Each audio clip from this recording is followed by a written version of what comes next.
आप महर्षि मार्कंडेय द्वारा रचित श्री मृत्युंजय स्तोत्र का श्रवण कर रहे हैं। श्री मृत्युंजय स्तोत्र। कैलाश के शिखर पर जिनका निवास गृह है, जिन्होंने मेरुगिरी का धनुष, नागराज वासुकी की प्रत्यंचा और भगवान विष्णु को अग्निमय बाण बनाकर तत्काल ही दैत्यों के तीनों पुरों को दग्ध कर डाला था, संपूर्ण देवता जिनके चरणों की वंदना करते हैं, उन भगवान चंद्रशेखर की मैं शरण लेता हूँ। यमराज मेरा क्या करेगा? मंदार, पारिजात, संतान, कल्पवृक्ष और हरिचंदन, इन 5 दिव्य वृक्षों के पुष्पों से सुगंधित युगल चरण कमल, जिनकी शोभा बढ़ाते हैं, जिन्होंने अपने ललाटवर्ती नेत्र से प्रकट हुई आग की ज्वाला में कामदेव के शरीर को भस्म कर डाला था, जिनका श्री विग्रह सदा भस्म से विभूषित रहता है, जो भव सबकी उत्पत्ति के कारण होते हुए भी भव संसार के नाशक हैं तथा जिनका कभी विनाश नहीं होता, उन भगवान चंद्रशेखर की मैं शरण लेता हूँ। यमराज मेरा क्या करेगा? जो मतवाले गजराज के मुख्य चरण की चादर ओढ़े परम मनोहर जान पड़ते हैं, ब्रह्मा और विष्णु भी जिनके चरण कमलों की पूजा करते हैं, तथा जो देवताओं और सिद्धों की नदी गंगा की तरंगों से भीगी हुई शीतल जटा धारण करते हैं, उन भगवान चंद्रशेखर की मैं शरण लेता हूँ। यमराज मेरा क्या करेगा? गेडल मारे हुए सर्पराज, जिनके कानों में कुंडल का काम देते हैं, जो वृषभ पर सवारी करते हैं, नारद आदि मुनीश्वर जिनके वैभव की स्तुति करते हैं, जो समस्त भुवनों के स्वामी, अंधकासुर का नाश करने वाले, आश्रित जनों के लिए कल्पवृक्ष के समान और यमराज को भी शांत करने वाले हैं, उन भगवान चंद्रशेखर की मैं शरण लेता हूँ। यमराज मेरा क्या करेगा?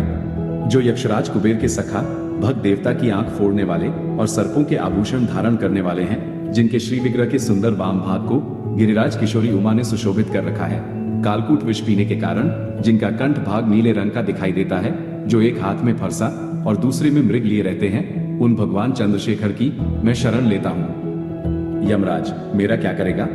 जो जन्म मरण के रोग से ग्रस्त पुरुषों के लिए औषध रूप हैं, समस्त आपत्तियों का निवारण और दक्ष यज्ञ का विनाश करने वाले हैं, सत्व आदि तीनों गुण जिनके स्वरूप हैं, जो 3 नेत्र धारण करते, भोग और मोक्ष रूपी फल देते तथा संपूर्ण पाप राशि का संहार करते हैं, उन भगवान चंद्रशेखर की मैं शरण लेता हूँ। यमराज मेरा क्या करेगा?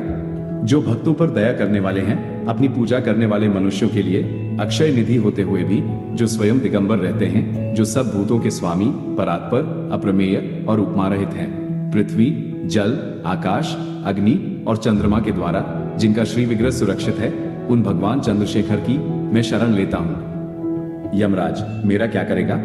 जो ब्रह्मा रूप से संपूर्ण विश्व की सृष्टि करते, फिर विष्णु रूप से सबके पालन में संलग्न रहते और अंत में सारे प्रपंच का संहार करते हैं, संपूर्ण लोकों में जिनका निवास है, तथा जो गणेश जी के पार्षदों से घिरकर दिन रात भांति भांति के खेल किया करते हैं, उन भगवान चंद्रशेखर की मैं शरण लेता हूँ। यमराज मेरा क्या करेगा? रूप अर्थात दुख को दूर करने के कारण जिन्हें रुद्र कहते हैं, जो जीव रूपी पशुओं का पालन करने से पशुपति, स्थिर होने से स्थाणु, गले में नीला चिन्ह धारण करने से नीलकंठ और भगवती उमा के स्वामी होने से उमापति नाम धारण करते हैं, उन भगवान शिव को मैं मस्तक झुकाकर प्रणाम करता हूँ। मृत्यु मेरा क्या कर लेगी? जिनके गले में काला दाग है, जो कलामूर्ति, कालाग्नि स्वरूप और काल के नाशक हैं, उन भगवान शिव को मैं मस्तक झुकाकर प्रणाम करता हूँ। मृत्यु मेरा क्या कर लेगी?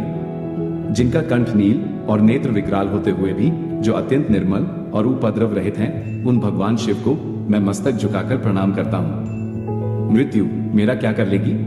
जो वामदेव, महादेव, विश्वनाथ और जगत गुरु नाम धारण करते हैं, उन भगवान शिव को मैं मस्तक झुकाकर प्रणाम करता हूँ। मृत्यु मेरा क्या कर लेगी? जो देवताओं के भी आराध्य देव, जगत के स्वामी और देवताओं पर भी शासन करने वाले हैं, जिनकी ध्वजा पर वृषभ का चिन्ह बना हुआ है, उन भगवान शिव को मैं मस्तक झुकाकर प्रणाम करता हूँ। मृत्यु मेरा क्या कर लेगी? जो अनंत, अविकारी, शांत, रुद्राक्ष मालाधारी और सबके दुखों का हरण करने वाले हैं, उन भगवान शिव को मैं मस्तक झुकाकर प्रणाम करता हूँ। मृत्यु मेरा क्या कर लेगी? जो परमानंद स्वरूप, नित्य एवं कैवल्य पद, मोक्ष की प्राप्ति के कारण है, उन भगवान शिव को मैं मस्तक झुकाकर प्रणाम करता हूँ। मृत्यु मेरा क्या कर लेगी?